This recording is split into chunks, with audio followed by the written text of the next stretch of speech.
চাল সরবরাহে শর্ত পূরণ না করায় জয়পুরহাটে ৬৬টি চাতালের লাইসেন্স বাতিল করেছে খাদ্য অধিদপ্তর।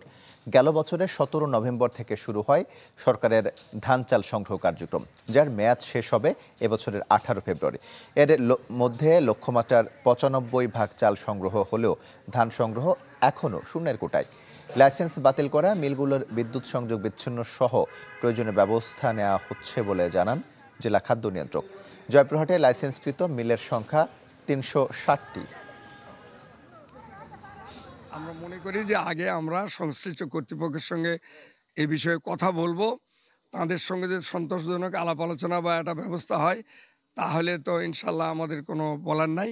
না হলে আমরা সারা দেশব্যাপী মিলারদের নিজেদের মধ্যে আলাপ আলোচনা করে সিদ্ধান্ত নিয়ে আমরা ব্যবস্থা গ্রহণ। ১২ তারিখের পর থেকেই অটোমেটিক্যালি তাদের লাইসেন্স বাতিল হয়ে যাবে এবং আমরা জেলা প্রশাসনের সহায়তায় বিদ্যুৎ বিভাগকে চিঠি লিখব এবং আমরা পরিবেশ অধিদপ্তরকে চিঠি লিখব এবং আমরা জেলা প্রশাসনের নেতৃত্বে সরকারের যে আমাদের সংগ্রহ নীতিমালা, সেই নীতিমালা অনুযায়ী যে পদক্ষেপ গ্রহণ করার আমরা সব কিছু করব।